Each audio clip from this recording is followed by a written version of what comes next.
Hello and welcome to our UW Esports Game of the Week featuring this time our UW Overwatch team. And we're going to take a look at a double header today. So, double the excitement.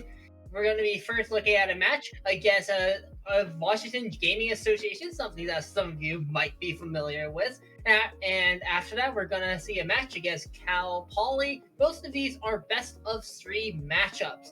So we have a lot of excitement coming up our way.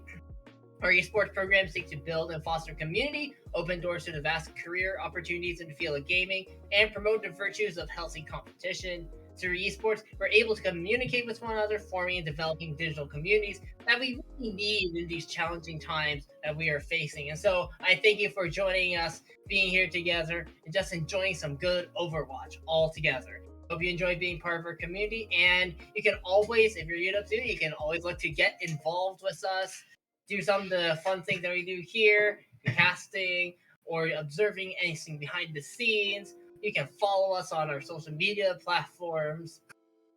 And now let's get into it. And you know me by now. I am Nelson Panda Bear. I am a sophomore at UW, and today I think we have a very special guest here. Yo, yo, yo, what up, stream? It's Tribiab, also known as Tracer Connoisseur. We're about to get into some lovely gameplay by the University of Washington. Like Nelson said, we're closely connected with WGA, and we just wanted to have a good time. So you guys are in for a ride. Buckle up. Indeed, and Trib, you may be very familiar. He is part of our UW Overwatch team, and so we have some insider information today. And Trib, you better know I'm going to milk you for all it's worth. And you know, just like get inside the head. Honestly, you don't get these opportunities every day of the week, and so we're gonna have some fun. And as I said, our first map is going to be Oasis. Oh yeah, really excited. And so Trip, tell me a little bit. So I've seen you guys run six-man zombie comps. I've seen you run dive. I've seen you run brawl. In your opinion, what do you figure your team is best at running? Oh, what a great question, Nelson. My opinion on that answer is gonna be much different than some of the members on the team. Like I said, I love playing Tracer, so I love playing dive. However, as of late, recently, our rush comp has been doing real well, which is rush. By the way, for anyone in the chat doesn't know, it's Reaper May with like Ryan and Lucio. It's where you really just rush into the enemy and just slam them. But yeah, we win a lot of our games when we go rush, and we've actually been losing our games when we go dive when we're on Tracer Monkey. So yeah, You gotta stay working, and so exactly. let's just start watching our first map. Go on a races. We looks like we are on a city center with a big little building in the middle, and Yeah. and it looks like that you guys are thinking of running the, well, not exactly the rush. This is more the zombie comp that I was talking about earlier. Zombie comp being your traditionally dive tanks, but you don't take the dive approach. It's that you kind of approach it the same way you do rush, and that you just kind of all six people run onto someone. Although, okay, Tracy, you're just trolling. Okay, sounds good. Right, and actually we have a veteran here, Mad Pig Disease, Mad Cow Disease, if anyone remembers, used to be on the main tank A team, coming in, subbing in for us. He's not our usual roster, but here we are. Yeah. I think And we're in just the meantime, yeah. And in the meantime, we have our the Washington Gaming Association. They're playing a more dive hope, I guess, with Secree Doom. This is an interesting take here from Washington Gaming Association. Right now, they have complete high ground control, and they are going to look to get a little bit dicey for Madcal.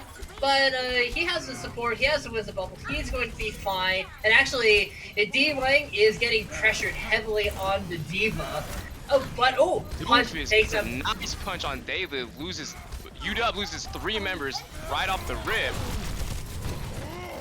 Oh, yeah, and UW. that was actually great Doomfist play from Ninja, taking away the six man's ability to engage by just removing the Lucio from the equation. It's really hard to play six man when you aren't able to play six man and run onto the NVD.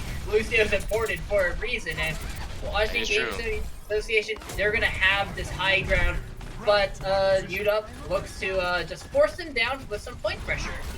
Right. And notice how WGA plays on this high ground here. It was very annoying to play against. But Sneaky ends up getting... Oh, Jason Liu gets two people with high noon. Catches Tribiab and Mags. Oh, that's over. Yeah, just an extended high noon where you don't have a range to just shoot it out can be such a lot of pressure to deal with that you just deny so much space because you only have so much resources as the high noon charges and builds up damage. Some point a monkey bomb will only take one shot going down once it's charged. But we have the nano boost going to come out onto the monkey, but bomb on the high ground. Ooh, the bomb was just a little too low and didn't get the high ground that they were looking for. And now playing slightly conservatively here, even though they have that advantage. Daylitz gets a pick on Doomfist, which is surprising. Mad Pick going down to McCree. It's really going back and forth here. Ult's getting exchanged. Rally. Reaper ult doesn't get anything. It's really anyone's game here. Yeah. Ana still has high ground on the... WJ still has great high ground positioning. Oh, it's not over, boys. Beat! What a beat! Make sure that the D.Va just stays in mech there. And notice how well this Ana plays on high ground here. Doesn't get any contention and just constantly heals WGA. Definitely a factor in why WJ is winning most of these fights. Here she's on the low ground though. Yeah, the high ground is just so oppressive. And yes, actually, the new hold on 1 second. What's going on here? We have Dallas still in the mix. Still in the mix. He's here to just get the contest here. He's gonna be able to do it. Yeah. He's able to actually live through it, and now the entirety of Washington is here. Big EMP gonna hit 3. But the high noon, long high noon, there it is again. What do you do about it? You just have to hide from it. But great E from the D.Va, just knowing that he's going to go for his flash. Nano comes out onto the Kree. He's getting pressured so hard though, and he has to back out. As looks like Twist, Washington Gaming Association is no longer on the high ground. They're just not able to just handle the direct pressure from the 6-man. Yeah, so if you guys noticed in that fight, although UW kind of came out on top, it kind of seemed like WGA still had a bit of control on point, which is surprising considering the ult advantage UW had. 99% to 12%. UW can't make any mistakes, otherwise it's game over. That being said, the Washington Gaming Association did burn most of their tools in their kit. The closest thing that they have is the D.Va bomb, but 6-man should be able to run from that pretty easily. And so this might be a dry fight taking here. And the other side, we have several ults from UW, so they're looking pretty solid right now as the Cola game comes in. For some type of bloom ult here. Mad Cow gets the boop on the Ana. Both supports down on WGA side. It's gonna look rough. And this fight is pretty much over. That is just the ult difference you have to pull. Just going to tag everyone up. It's the extra HP and displacement factor from Mad Cow. Just a boop for good measure. The University of Washington are going to have that pretty comfortably. But now is the fight that the Washington Gaming Association are looking to win. You have Primal, you have Rally, you have the Meteor Strike, just so many resources. But Trevor is going to look for the early EMP to deny everything. Oh, here comes 6-man EMP coming out from Trevor. See with the big Reaper ult kills about everything. But because the Rally armor did come out, most of them actually did survive. Only 2 fell, and this is still very much a fight. Sadford is pressured very low, but there's still resources to work with. Nano comes in to keep up the win state, but Jason Leal, he goes down. Yeah, the Nano Monkey here with the D.Va bomb. It's really anyone's game here still. WGA gets 2 with the... Oh, man. That was so sad to watch. The sad fruit just backing into it like, oh, yes, right. I died here. UW Smee is going to need to get a kill here for UW to get this win. He's getting pressured No, out, sneaking but with he's- the amazing eat. And that being said, Cole Lessons is here, and here comes the very strong re-engage, and the Drake it's over. is caught out. The Drake just can't get out. Anti does come Actually, in. a big nade from WGA. Mags is down. There's the big heals is completely gone, but it looks like UW, they've done enough. They don't need the big heals anymore as they've taken out the big damage, and there's only so much that you can do against the Reaper in your face. And Washington Gaming Association, they get it by the skin of their teeth. And man, actually, I believe UW Esports took that. WGA just barely got away with the loss for the first round. Surprisingly, that was a very close match. And like I expected this to be a little more one-sided, given that I would have traditionally considered UW like the esports to be like the A team. But this is a very solid showing from WGA, and we're looking for some excitement here as we head over to, I think this is Gardens from Oasis. And yeah, for sure. The UW players were definitely shaking in their seats after that first round. We were not expecting such competitiveness from the WGA side. Going in here, I think we're a lot more focused. Yes. Doofus lagging behind a little bit from WGA side. UW notices this. Oh, he's just floating. Oh! And he's gets out of there. Gets caught out. Bayless, he just knows too well what there was. Patience And from the corner. that was down. That is quite a move, and UW win with not much effort needed there. That was just very solid understanding of the win conditions of the WGA. I'm getting the two Washingtons confused as I speak here. It's okay though. We all know what we mean, right? Yeah, that was a great great patience practiced by the UW Esports team, making sure not to rush things, taking things one fight at a time, one enemy at a time. Looks like Tribiab's here with the flank as Sombra. Make some people look his direction, take away some vision resources from WGA, but the rush comp is going to look at... Dayleth gets another hoop on Jason Loon 9000. Yeah, that... you've seen it once, like, a good play on Dallas. I just feel like you have to see that coming at this point. There's no way he gets another one here, right? Another boop! Dayleth, that's 3 boops in... Wow. Yeah, and this high ground here is proving to be very difficult for WGA to ascertain. For sure. You do need it because the 6-man, the rush comp, the weakness tends to be high ground, and you generally do need to evict players out of the high ground before you can make progress. But this high ground just happens to be next to a very boopable cliff. Yeah. Nelson, what do you think about how the WGA is running Reinhardt and how UW Esports is playing Monkey? Does that make a difference in how things are being played right now? For sure. This means that the Washington Gaming Association, it has to play a lot slower generally. We got a big beat coming in from Dayleth, just straight rushing into the dark room right here.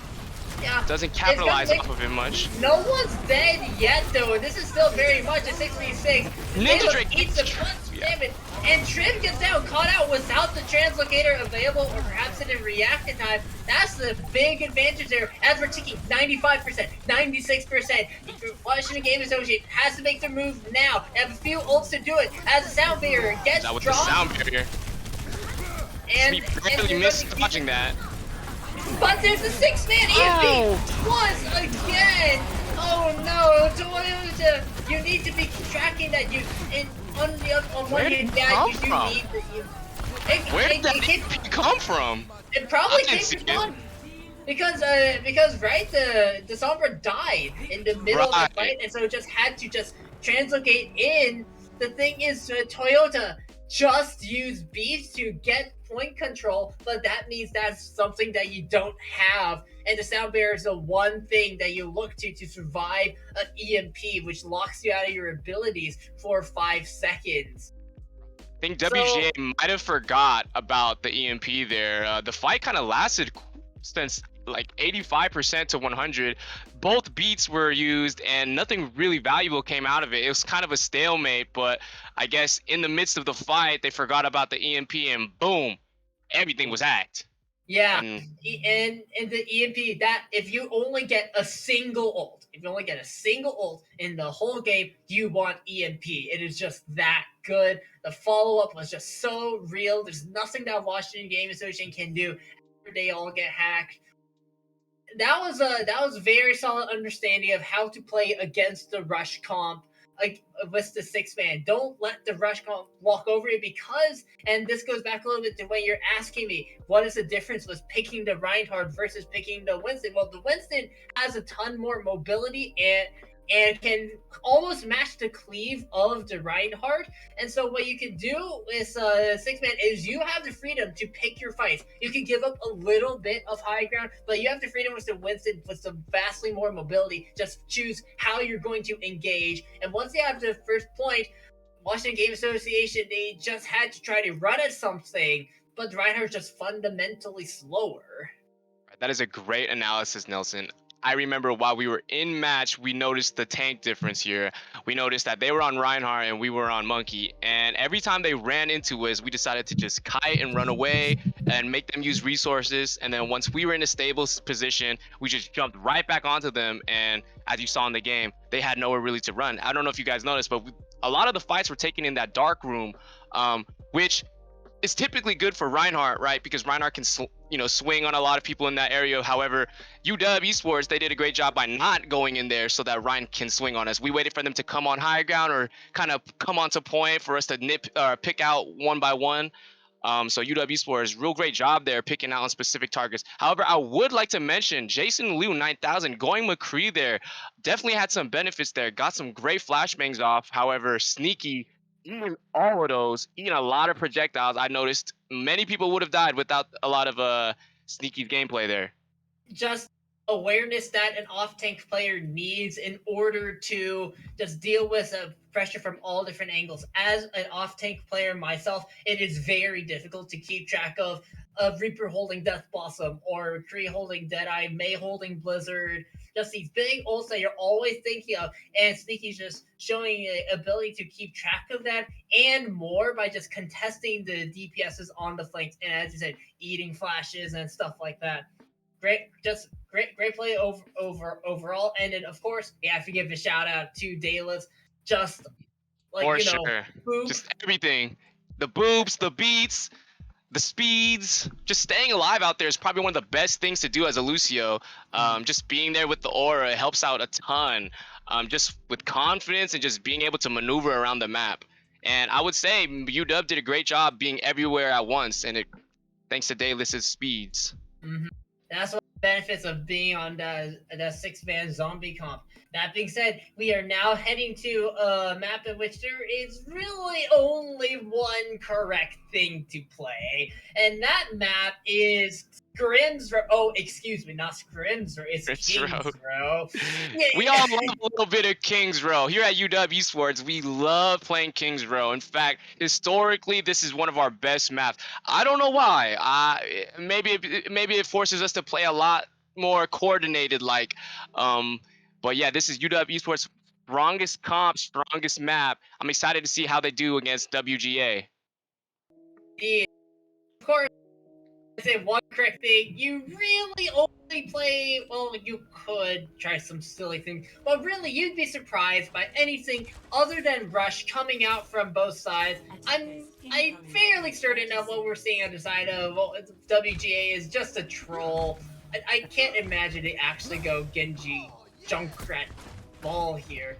On the other hand, the defense here, standard, Ryan, Diva, Rush comp, that is the name of the game here. Sanford is on the Winston. No, he's not. But Ninja coming out on Doomfist, though. This might be interesting. And what the Doomfist gives you is a lot faster play with chances for insta picks. It's going to take a lot. It's going to be a lot of pressure for Dayless and Sneaky to just handle the Doomfist engagements properly. Yeah, look for this initial engagement from. Oh, Smee already gets the pick off the beginning. Yeah, that's it. That is it. Without your big heals, there's nothing you can do. Ninja Drake is also going to go down, as that's going to be a very fast reset here. Just a Mark great on shot. WGA to reset. Why should they reset there, Nelson? Let the viewers know. Well, the thing is, and this is something that you should all know if you're playing your comp games, if you start going in one by one, you're just taking many 1v6s in a row, and heads up in Overwatch, this isn't some kind of tactical shooter. You cannot 1v6. You just cannot, Very true. period. Both walls getting sent out here by enemy maze. Sadric gets caught out by the better wall, though, and now the Blizzard comes in, and that's just gonna freeze everyone up. That is a quick end to this But fight. I think Ninja Drake up here, up to no good, looking for a pick here, but just unfortunately gets fire striked out of the air. Yes, that is just more awareness. Just wait a second, the Doomfist is still somewhere. We should be looking for it. And now they're all gonna be set back spawn. That being said, Jason Lil, he's built up the Blizzard. Is Sneaky going to be able to deny this, or will they have speed to get out of this? On the other hand, we do have some resources here for coming out. University of Washington too. As the beat comes in for Washington Gaming Association, but now Macau, he is under tons of pressure, eating a ton of damage with his shield going low, and there's still Effectively used and oh no! Jason Lewis gone down. There's no Blizzard. Great block, and now the bomb's in. There's nowhere to run. Okay, there are a few picks going. Wait a second. Okay. Second, you know, I know I played this match, but I don't even know what's going on right now. So many ults being sent left and right.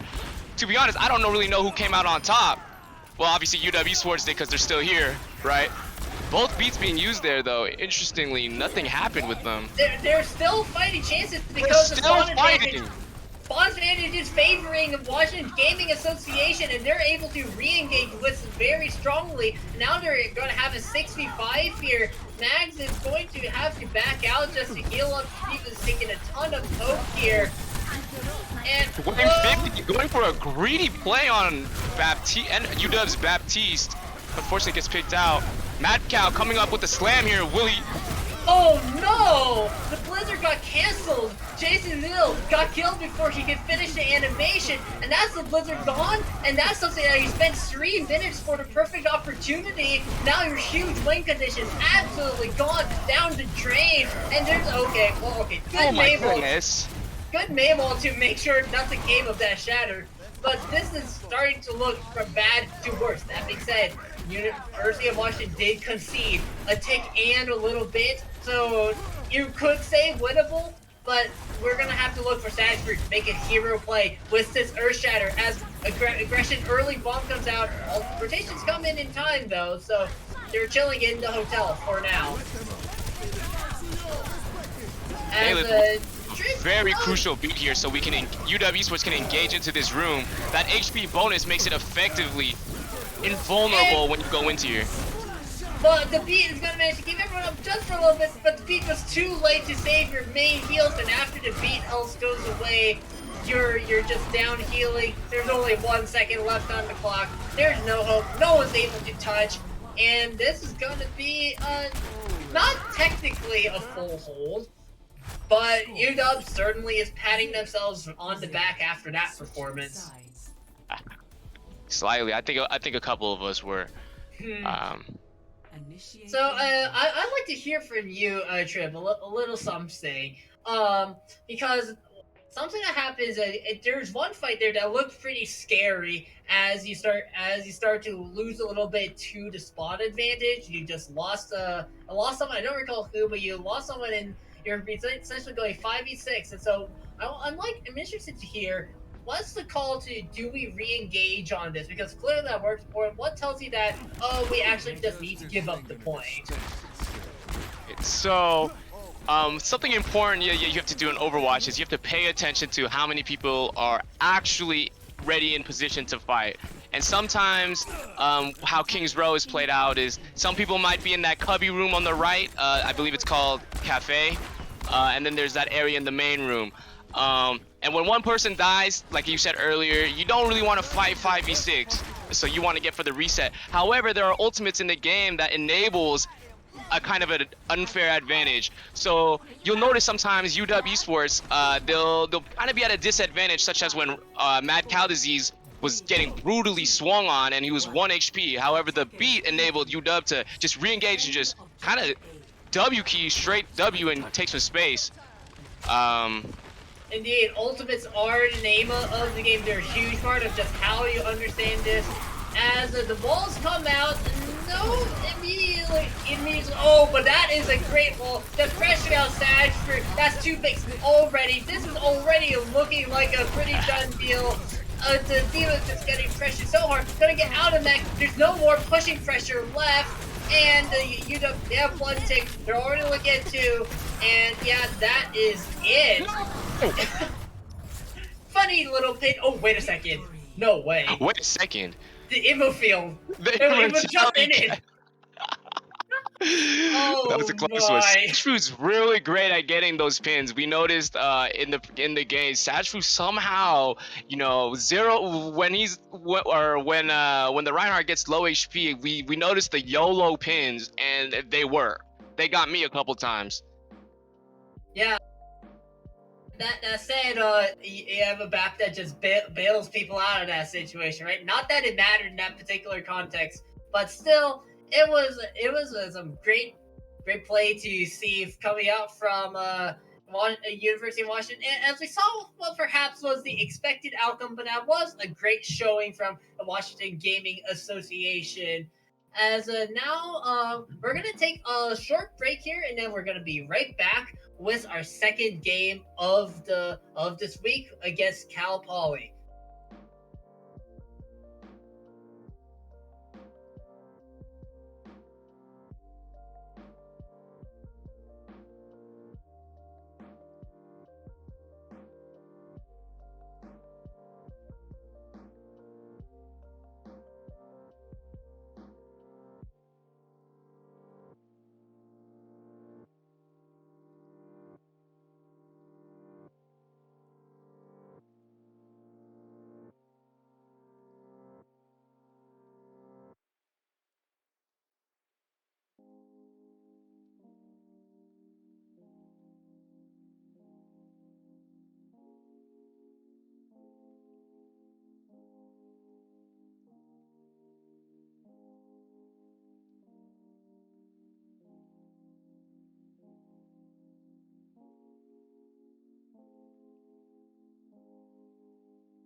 here, second game of the week. This time with University of Washington going against Cal Poly. We just witnessed a very good showing from Washington Gaming Association. Of course, it's time to go to our next match, and we are looking at the same starting map here, actually, against Cal Poly. Now, tell me a little bit, Trib, about this tournament that you're doing here.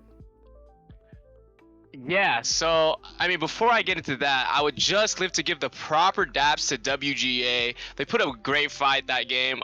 We were not expecting them to take a map off of us, but I mean a round off of us, but they did. Definitely humbled us and encouraged us to play really hard the next round. So going into this next map against Cal Poly, you'll notice that we played the map a little bit differently.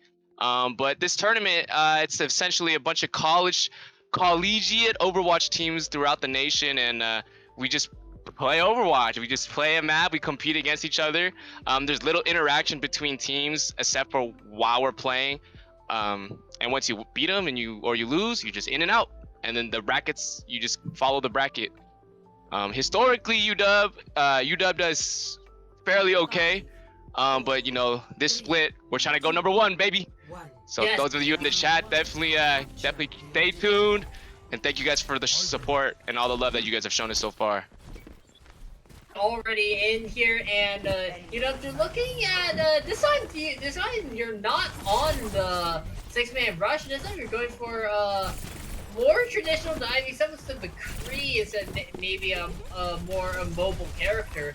On the other side, we have Cal Poly that is looking at Sig Ball, looking for tons of displacement and poke here. Athena's gone down a little bit, but notice the total positioning that UW Esports has right here. They have full control of the point, whereas Cal Poly is having to use resources to get in. This has to do with how UW Esports initiated the push at the very beginning, took space at the beginning. If you notice how Tracer got in front, stalled them at the beginning, and everything that comes after that is because of that initial idea. This is good. He does a great job jumping and splitting the enemies. If you notice, he drops the bubble down to stop the healing from the enemy team and enables people to hide inside the bubble. Great positional awareness just to prioritize the high ground and make it really hard for the balls to get in and get the disruption. Makes it so they're relatively inaccessible from the rest of the team. Trim's doing a little bit of sneaky beaky over here. He did use his pulse one, but maybe he's looking for... Yeah, sneaky beaky. You don't use that language, Trim? I am so disappointed in you. No, we like the sneaky peeky. Sneaky peeky coming from the behind. Oh my goodness! What a volley of sheer awareness. Athena does get traded out, and it looks like UW actually still managed to come up with the nano boost and committed onto Mags. Mags going deep. Yeah, he's going deep in there, and he's going to be able to get the break. The ball's not going to be able to do anything either in terms of feel, and although that was a great individual play from Athena to get that initial pick, the nano boosted Winston followed by the primal was just way too much to deal with. But Cal Poly, they now have 5 ultimates ready compared to only 3 for the side of UW, and so this should be the fight that Cal Poly is looking to win. So notice how they're split here. Cal Poly split here, bringing Sig by themselves in the dark. Oh, Smee with the cancel on the Sigma. That is such a big cancel, as all the damage that's going to come from the Gravitic Flux is now gone. But, oh, that is a proof off the map. Garrett stood a little too close to the high ground. But the picks are still coming through. University of Washington, Trib takes out a Tracer and gets the pulse bump stick onto Athena. There's only takes left on the point here. As the auto is going to be able to come back here really quickly, and now there's just no one left to touch the point. That looked on the surface, it looked good, but then, as you said, the split occurs, and what does dive love to punish? Split opponents. Split opponents. Very true. And hey, man, who's controlling the cat? I mean, the screen, man. That death from the Zen was not supposed to be streamed. The sneaky was supposed to work out. The sneaky was supposed to work out. Yeah, we don't talk about that. I'm sure that I'm sure that things actually went differently. That was just a glitch that we saw. That Yeah, didn't actually yeah, that didn't actually totally. happen. I'll No, tell you what great though. play from yeah. Go Yeah, I'll ahead. tell you what though. You'll notice a lot of tracers like to hide and be very sneaky, and the reason why is because they can provide a lot of information based off of audio cues and where the enemy's moving and whatnot. It's really great to do that as a tracer. But then Oh, again, there's we have a ball comp here. We have massive displacement chaos comp here, intending to put pressure from a ton of different angles here. This is but it looks like the main difference that we have between these comps here is Sombra versus Ashe, and then the Sig versus the Diva here. What does the Sig provide that might cause you to choose that over the Diva in this case? to be honest, we didn't even know. We saw the Sigma and we thought, okay, this is about to be an easy W. But dude, hold on, something crazy is going on right now. Oh, Athena, that's another thing on Tracer. This set is proving very resilient to the dive, and that's a big part of UW's engagement just gone. Ball's going to be here trying to do something for a little bit, but right now this point should be squarely in the hands of Cal Poly here, as the ball gonna get just chased down here. Nothing to do about it. Well, Trip is getting some work here, and wait a second, two things have come back in, and UW actually Wait a has the point. second! Hold up here. What's This going wasn't on? what You're having a bad day, Trip. It's okay. Why? But if you guys noticed, UW typically takes an approach where they stay on the low ground and the enemy team always gets that high ground. Typically, we allow that. We're not really afraid of that, but based off the past two matches, it's giving us a little bit of trouble. Wondering if high ground should be prioritized. What do you think, Nelson? The thing the high ground gives you is the ability to control your engage, especially when you don't have everyone who can just jump up at once. And that being said, we have Biggie here. Hits 3, nothing for Johnny Go to do. You almost got hit by a car, dude! Get the camera off of me, yo. Yeah, that was totally intentional, blinking the car there. Definitely didn't almost die. Yeah, funny to see. Now, Wait, we last are fight looking at territory. last fight. Yes, indeed, last fight territory. As we do have the hog switch that we did see earlier. Now, the rally armor is going to come in. They get super resilient. Oh my but goodness the mines gracious. are here. These are some pretty big hooks here, but the transit's there to just clear out the minefield. As now, Cal Poly has made their way onto the point. Oh, that is a very nice gravitic flex to pick up Dalen, but the hack is there. And great focus fire, amazing coordination to just make sure that the 6 hack, that means he can't do anything about our damage. That does it. That was convincing. In fact, a lot more convincing than even the WGA match that we saw. Definitely put up quite a fight. And to answer your question earlier about why Sigma over Diva, well, I feel like typically Diva would win in that situation. In fact, I think that's why we won. However, I'm now looking back on it and seeing how the Sigma was playing on high ground. Sigma being able to throw those rocks from such a high area and the AoE splash really mitigated Mags' movement there, right? So if Mags wants to, you look for a pile drive on the high ground, he would have to deal with a a Brig Bash or a Sigma Rock. It's effectively making Mags kind of useless there. But once they land on the ground, however, it's over. Mags can just slam on anything and everything. However, because they had the high ground there, it really stopped us from making a push. And I guess UW didn't really rotate properly to capitalize off of them coming down one by one. And that's kind of why that's also kind of why you can kind of get away with surrendering to high ground because of just the different play styles. The Sombra doesn't care as much about the high ground, and neither does the Devo due to her extreme mobility. And so you had overall a lot more mobile comp that can deal with being on the low ground versus a high ground. But we still saw UW coming up on top in the end on City Center. So now Right. we're going to go into our next map, and we're looking at Blizzard World here. What are your thoughts on Blizzard World? Thoughts on Blizzard World? Where's Blizzard World? UW Esports, we typically are okay with this map. Me and Mags, we like to typically hang out in that left room, so you'll notice us kind of hiding at the beginning, trying to catch sneaky people coming in. So definitely be on the lookout for the flanks here as we play defense. And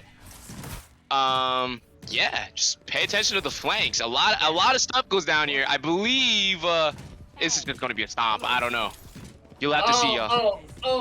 But is this the insider information coming through? I don't know here, but we do have now.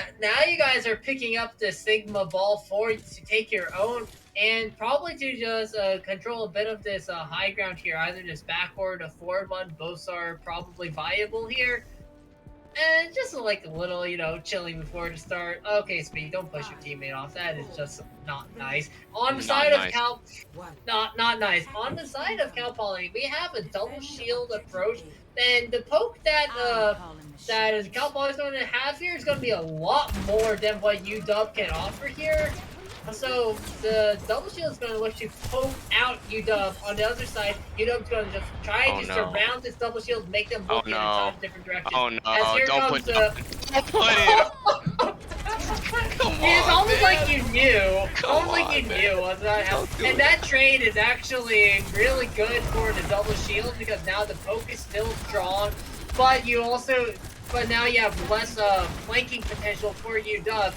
This is a moment of opportunity to strike, but progress is not being made super quickly, and Honda gets caught out a bit too far forward, and now the front line is going to actually fall apart a little bit here, with all the extra pressure. Great whip shots from Salem, just proccing Inspire and just making sure that this double shield comp is just having so much trouble pushing forward, and that's kind of the thing with the double shield comps, right? On one hand, you have lots of poke, but it is hard to make forward progress. Oh my goodness, what is going on right here? Juicy. This looks juicy. Does he do it? Does he do it? Oh, yes, the he does, one clip! Guys coming in with the big power drive, 5-man power drive! Oh my goodness, another sticky, big. Oh my goodness. Now. That is so much damage. Great. What just happened? I blinked and everything happened. The fight's over.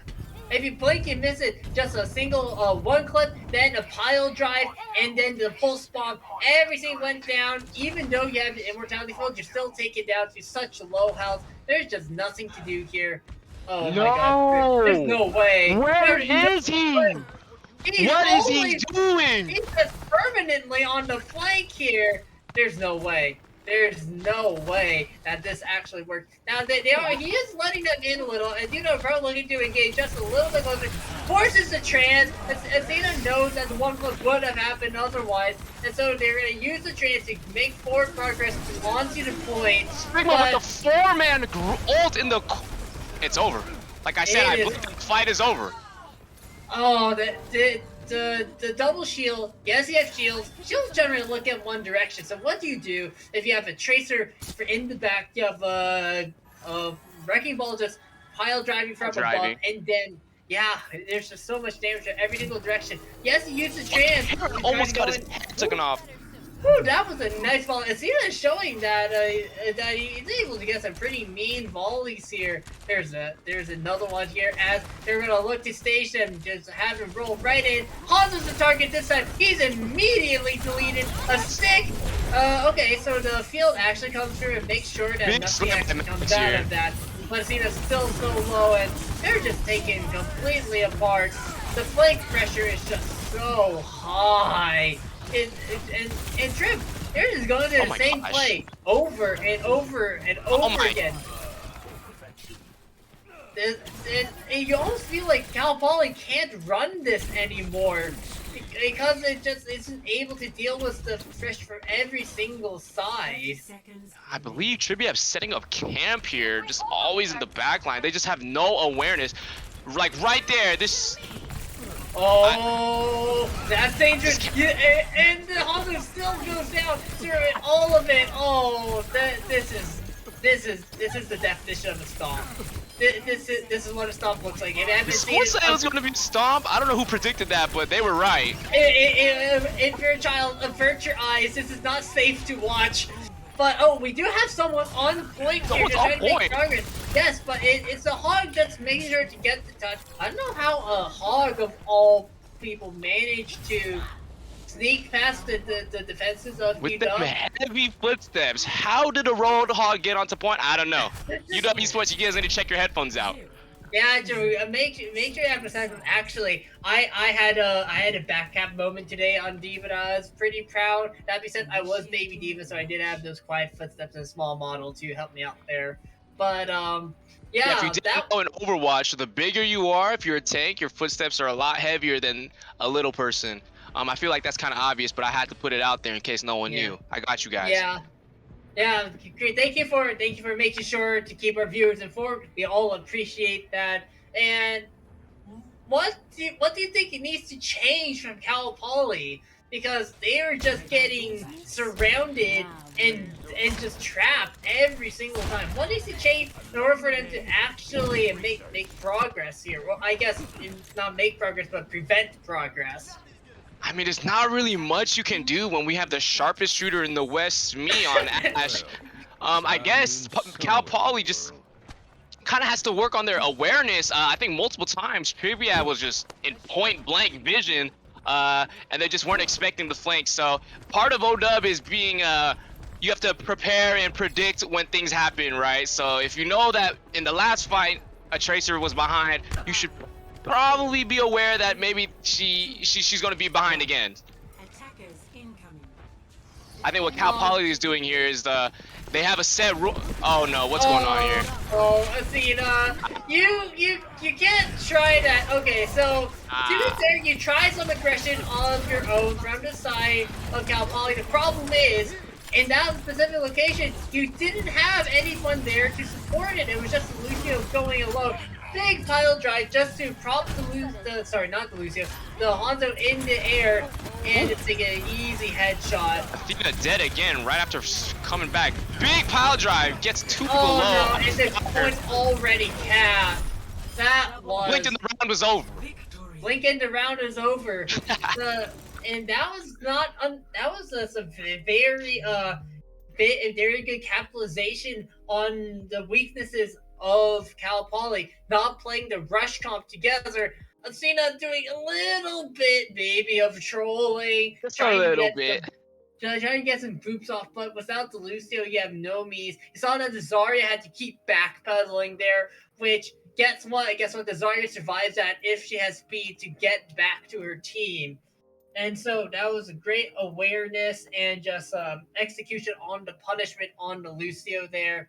Yeah. As UW will take the collegiate match 2-0, and at least for the matches we've seen, that puts your team at 2-0 so far to start out. So looking pretty hot starting out this tournament.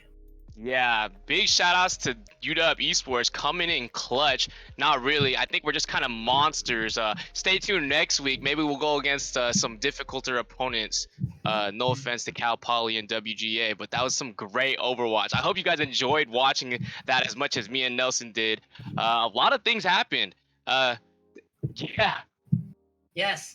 Now that is it for us. Was both of our matches. Big shout out to University of Washington for winning both matches.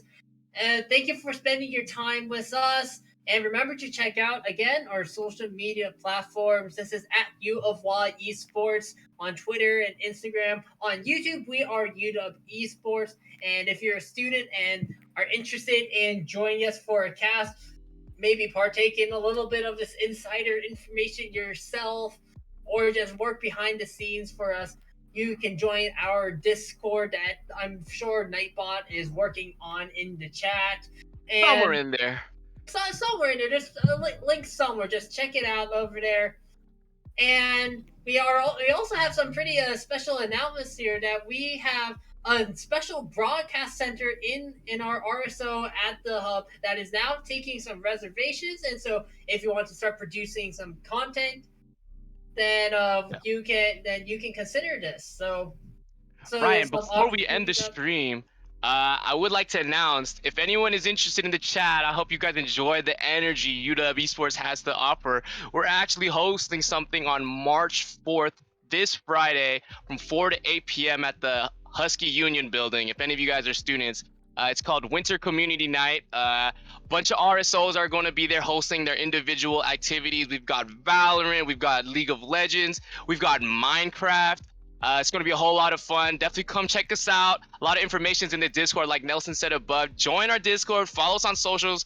We are about to be posting on our Instagram. So, you know, if you want to see a little bit of video content on Instagram, definitely drop a follow. And with that being said, it's been your boy Tribiab.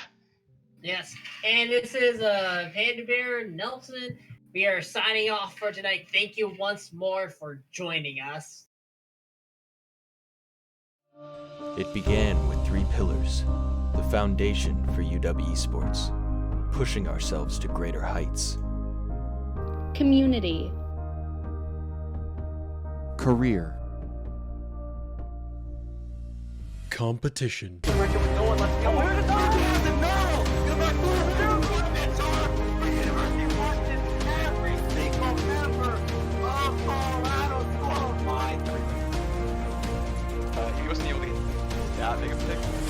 Oh yeah. Reminds me of Toronto Defiant. Toronto Defiant Yakpung. Reminiscent of that, of just juggling everyone into the corner there. Maybe that'll be the game changer here for UW. Maybe. Oh my goodness! What an angle by Wizard! Wow. What a